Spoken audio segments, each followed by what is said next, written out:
In this episode, we'll take a look at the Earthworks SR314 from the perspective of someone live streaming.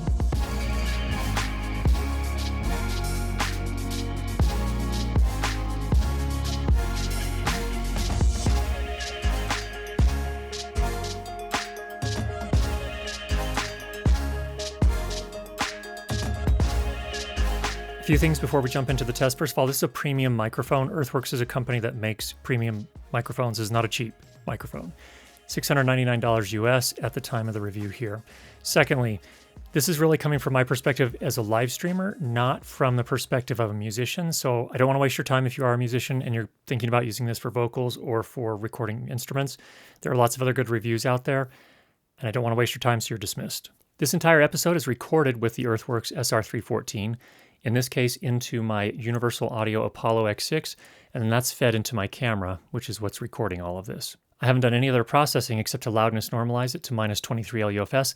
The reason for that is normally I would make it louder if I'm publishing to the web, but I just wanted you to be able to hear exactly what the microphone sounds like directly out of the recording from the camera. Let's jump into the test, and then I have some things to say. It was easier to know it than to explain why I know it. If you were asked to prove that 2 and 2 made 4, you might find some difficulty, and yet you were quite sure of the fact.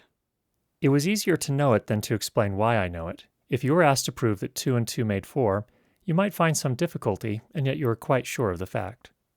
It was easier to know it than to explain why I know it. If you were asked to prove that 2 and 2 made 4, you might find some difficulty, and yet you were quite sure of the fact. It was easier to know it than to explain why I know it. If you were asked to prove that 2 and 2 made 4, you might find some difficulty, and yet you were quite sure of the fact. It was easier to know it than to explain why I know it. If you were asked to prove that 2 and 2 made 4, you might find some difficulty, and yet you were quite sure of the fact. It was easier to know it than to explain why I know it. If you were asked to prove that 2 and 2 made 4, you might find some difficulty, and yet you are quite sure of the fact. Here's a little demonstration of the polar pattern of the SR314. I'm talking on axis at this moment, and the idea here is so you can hear the off-axis coloration. That's where small diaphragm microphones like this tend to excel a little bit better than certainly large diaphragm condenser microphones and a lot of the microphones we use in filmmaking. So shotgun microphones and things of that nature, where different frequencies sound quite different off-axis relative to other frequencies. So let's go ahead and turn the microphone. I'm going to turn it to 90 degrees off-axis. So here we are at 90 degrees off-axis. Going to keep turning it. Now we are 180 degrees off-axis from the SR314. Go ahead and start turning it back. Here we are back to 90 degrees off-axis.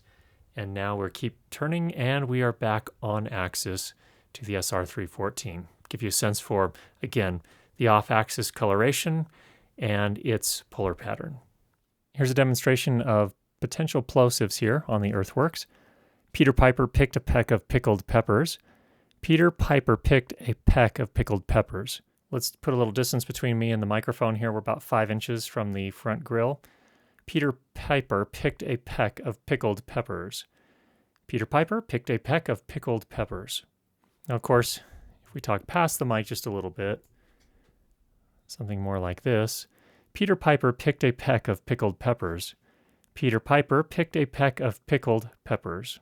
Here's a demonstration of hand holding the microphone, just so you can see how this goes here. See how much handling noise we get.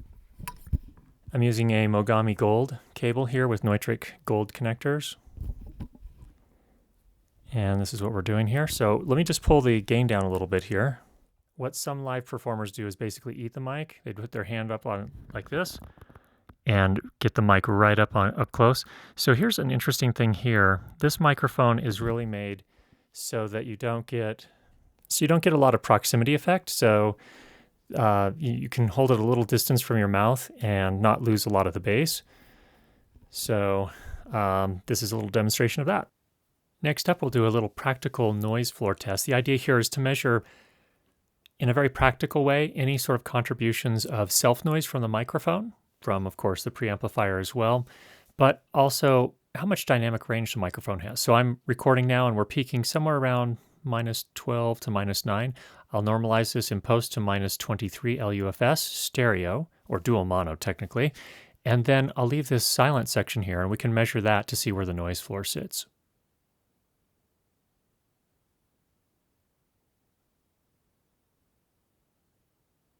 Let me share a little perspective about why I usually do have a microphone in frame when I'm live streaming. When I'm live streaming, I'm sitting at a desk, so there's a hard surface, hard flat surface. There are screens, multiple screens around me, all reflecting sound. And so you could just use a lavalier microphone, but you're going to get that reflected sound. And also, if you use a boom microphone, for example, again, you're going to have a lot of sound bouncing around.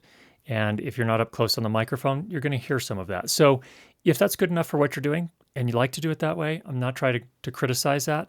I'm just explaining why I choose to do it this way instead. Now, in the case of the Earthworks SR314, we have a very interesting polar pattern.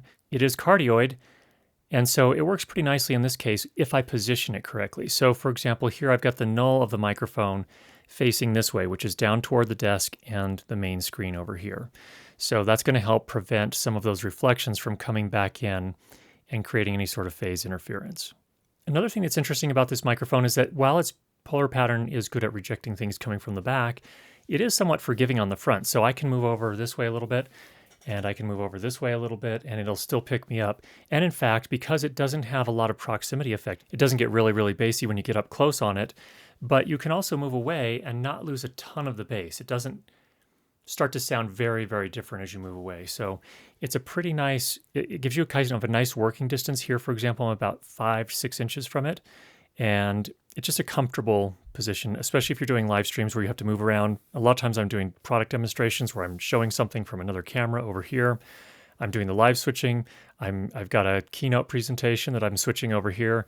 So a lot of other things going on. This gives me a little bit of room to move around versus most dynamic microphones where you generally have to be right up on the microphone.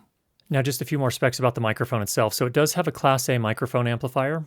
In some cases, people consider that a very simple design. It's a little bit more inefficient in terms of power use, but not a big deal. It does use 48 volts phantom power, so you will need an input that supplies that for the microphone. It is made out of stainless steel, and it weighs 1.5 pounds. So if you are going to use it live, handheld, it's a little bit more substantial than other microphones. It can handle sound pressure levels of up to 145 dBSPL, that would be dangerous for your ears, and yet the microphone can handle that. So if you do need to record something super, super loud, that's not for probably a live stream, then this microphone becomes a really versatile option. You can use it for other things as well. It is susceptible to plosives, as you saw, so there is some microphone technique involved. You do need to be away from the microphone just a little bit, or set it off at an angle, maybe 45 degrees, or maybe not even that much.